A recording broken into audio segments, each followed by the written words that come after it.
फांसी के चक्कर में पत्नी ने पति को आत्महत्या के लिए किया मजबूर। ससुराल पक्ष व पत्नी द्वारा लगातार प्रताड़ित किए जाने से परेशान होकर नूह शहर के वार्ड 12 निवासी युवक सौरभ ने रेल से कटकर अपनी जीवन लीला समाप्त कर ली। मृतक युवक के भाई की शिकायत पर जीआरपी पुलिस फरीदाबाद मृतक युवक की पत्नी, ससुर व और सास के खिलाफ आत्महत्या के लिए उकसाने व अन्य धाराओं के तहत मुकदमा दर्ज कर लिया है। मृतक युवक नूह के वार्ड 12 का निवासी था और कबाड़ी का काम करता था। मृतक युवक के भाई रविकांत शर्मा की शिकायत पर दर्ज मुकदमे के अनुसार सौरभ की शादी फरीदाबाद के जवां गांव निवासी ओजस्वी से 12 मार्च 2024 को हुई थी, लेकिन लड़की के चाल चलन ठीक नहीं थे और दूसरे युवकों से नाजायज संबंध थे, जिसके सारे सबूत सौरभ के पास थे। ओजस्वी ने कभी सौरभ को अपना पति माना ही नहीं। जब मन किया अपने गांव चली जाती थी। सौरभ के पास सिर्फ वह पैसे लेने और अपनी मांग पूरी करवाने के लिए ही आती थी।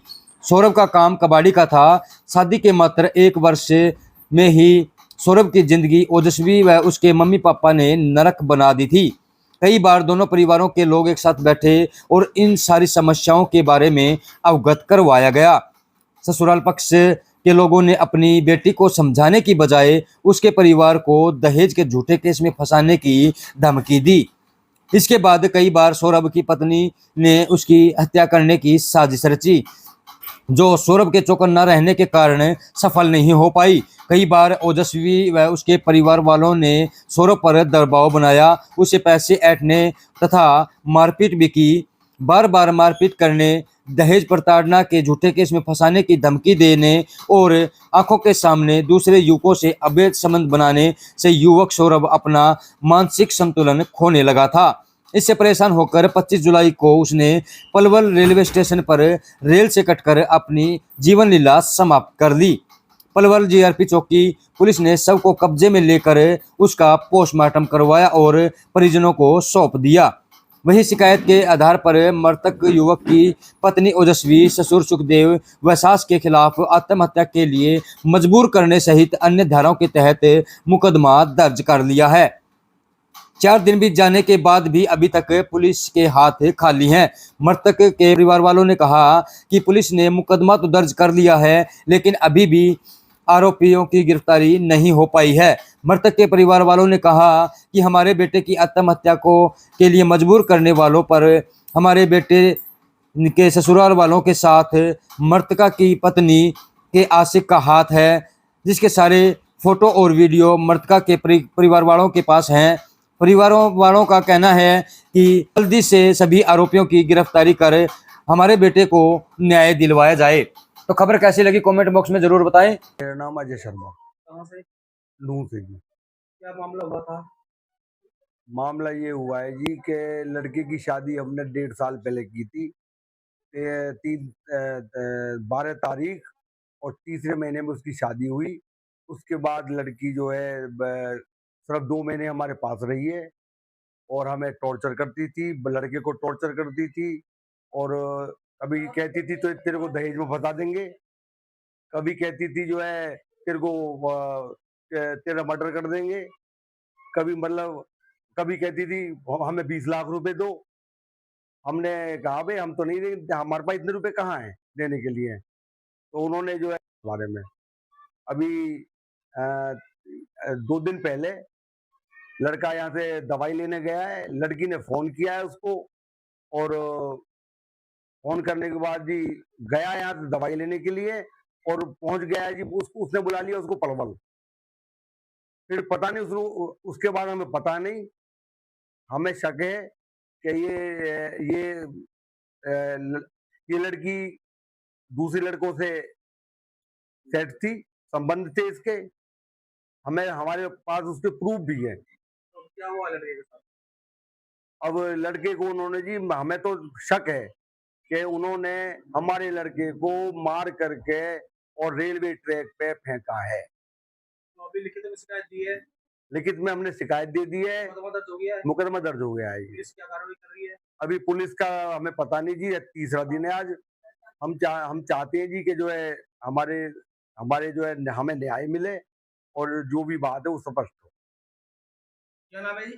मेहरबानी। क्या मामला हुआ आपके बेटे के साथ? मेरे बेटे के साथ ये हो जी, इसकी शादी कर दी हमने। शादी करने के बाद बहू आई तो उसके बाद 4-5 दिन बाद ही इनका झगड़ा शुरू होगा। ऐसे ही चलता रहा, लड़का लाता रहा। किस बात को लेकर झगड़ा होता था? झगड़ा होता था, वैसे इसने सबसे पहले इसका फोन तोड़ा था लड़का का। इसने अपनी सिम लड़के के फोन में डाल दी। लड़का ने क्या देखा क्या नहीं देखा, रोना शुरू कर दिया। हमको बुलाया इसने नल्लर मंदिर पे, मम्मी वहां बात करूंगा क्या, अंत में तुमने मेरी लाइफ खराब कर दी। बेटा क्या है, एक बस लाइफ खराब कर दी। फिर इनकी ये हमें बताता नहीं क्या बात है। फिर ये लड़की इसको टॉर्चर करती रही है, खा जाती है। कभी सारे निशान है बच्चे के, फोटो भी है हम पे। टॉर्चर करती रही है। बाबू मैं तुझे छोड़ना भी नहीं चाहती, माँ बाप अंत कहती है मैं लड़के के साथ नहीं रह सकती। ठीक है, माँ बाप बुला रहे एक तल्ला करो, हम बिचौला के घर जाते हैं और किसी को ये बुलान देते नहीं है, दोनों आते हैं, तीसरे बंदे को लेते नहीं है। अब क्या हुआ है? अब ये हुआ है, एक मतलब दवाई लेने गया था लड़का, इसकी मिक्स कॉल आ रही है, किसी और की आई है। लड़का ने वो उठाई नहीं है। यहाँ से लड़का ने जूस पिया, केला का मैंने जूस बनाया। ये दवाई लेने गया सरकारी हॉस्पिटल में, थैला खरीदा इसने। थैला लेके ये कहाँ जाता, घर तो नहीं आता, मैंने तो नहीं मंगवाया। तो उसके बाद मैंने फोन मिलाया 1 बजे, इसने 1 बजे के बाद मेरा फोन नहीं उठाया। फिर मैं नू गई हूँ थाने में, मैंने वहाँ ट्रैकिंग पे फोन लगवाया है। तो जय गांव एक वो गांव पड़ता है, कौन सा है वहाँ की, उसकी वो आई है रेंज। उनने पुलिस ने कही फटाफट आओ, तुम्हारा इतने ही वहां से फोन आ गया पुलिस का। एक मेहरबती बोल रही हो? वो कौन बोल रहे हो? मैंने कि मैं मेहरबती बोल रही हूँ, किस लड़का की यहाँ डेथ हो गई है, यहाँ आ जाओ। फटाफट वहाँ मेरा लड़का गया है। उन्होंने पहले तो एप्लीकेशन लगाने थे, मना कर दिया कि ये तो दारू पीता था। उन्होंने क्या पता इतनी जल्दी पुलिस वाले ने दारू पीता है, उनको क्या पता इस चीज की। फिर वहाँ मेरा भाई बुला लिया है मेरे लड़का ने, एक सरपंच साहब आगो अब एप्लीकेशन लिखो। उन्होंने जब इसकी एप्लीकेशन लिखी है, मेरे लड़का ने तो मना कर दी थी पुलिस ने। तो किसका शक है आपको ऊपर? आप लड़के मेरे को जी, मैं ये नहीं कह रही, पर मेरे का इतना शक है कि इसको पलवल में उसने पहले 2 बार बुलाया था, होटल में सोई थी इसको लेके। इसने मेरे लड़के को, मुझे शक है किसने मिलने के बहाने से बुलाया है और इसने कुछ करवाया है, मरवाया चाहे आप मरा है। मुझे इंक्वायरी करनी चाहिए, मुझे ये शक। कौन से गांव आपका लड़का ब्याया था? मेरा लड़का जय में ब्याया तो जय के पास की मोबाइल की आई थी। ठीक है, और इसने ये कई बार बुला चुकी थी लड़का को, दिल्ली भी बुलाया है, अभी पेपर चल रहे थे बीए के, वहां भी बुलाया है। वहां फिर इसने लड़के को बहुत ज्यादा टॉर्चर कराया है। उस टाइम घर आया, इसने रोटी नहीं खाई है, ये टेंशन में पूरी रात रोता रहा है। क्या चाहते हो? अब मैं ये चाहती हूँ मेरे लड़का की बस ये है कि अगर न्याय मिलना चाहिए, अगर आप मारा बस मुझे ये चाहिए।